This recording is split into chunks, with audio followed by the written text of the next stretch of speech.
एक तर कालच खरं तर गेला एक आठवडा निलेश लंकेंची इच्छा आहे अयोध्येला जाऊन तिथे आंदोलन करायचं, पण आता तिथे परवानगी देत नाही. जे जात आहेत खासदार किंवा आंदोलन करण्यासाठी त्यांना तिकडून काढलं जात आहे अशी माहिती सगळ्या आम्हाला तिथल्या स्थानिक आमचे जे समाजवादी आणि काँग्रेसचे सगळे आमचे जे मित्रपक्ष आहेत त्यांच्याशी जेव्हा आम्ही बोलणी केली, एक तर दुर्दैवी गोष्ट आहे की अयोध्या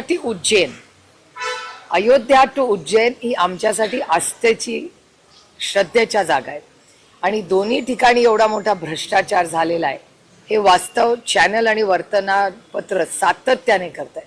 म्हणजे आता तुम्ही विचार करा, राम मंदिर ह्याच्याबद्दल भारतीय जनता पक्षाने एवढा मोठा लढा उभा केला आणि त्या काळातले म्हणजे आज मला आवर्जून अरुण जेटली, सुषमा स्वराज, यशवंत सिन्हा, अटलजी, माननीय अडवाणीजी या सगळ्यांनी केवढा संघर्ष केला हे करण्यासाठी.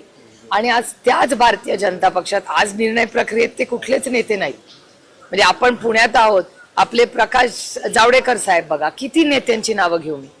आज ती सगळी पिढी ज्यांनी राम मंदिर व्हावं आणि अयोध्या ते उज्जैन या दोन्ही बाजूसाठी ताकदीने एवढा मोठा संघर्ष केला, आज त्यांना काय वाटत असेल. ज्या एवढा त्यांचं उभं आयुष्य विरोधी पक्षात असले तरी एवढा संघर्ष केला, राम मंदिर बांधलं आणि त्या रामाच्या मंदिरात जर आज भ्रष्टाचार होत असेल ते किती दुर्दैवी आहे मला सांगा. आणि पुन्हा मी म्हणते की उज्जैन, अयोध्या टू उज्जैन आणि मर्यादा, मला सुषमाजींचे शब्द आजही आठवतात. त्या प्रभू श्रीराम कधी नाही म्हणायच्या, त्या म्हणायच्या मर्यादा पुरुषोत्तम राम. मला अजून सुषमाजींचे शब्द ऐकतात.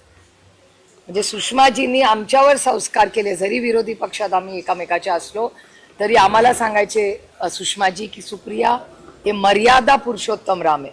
आता मला सांगा कुठली मर्यादा या सरकारने ठेवली.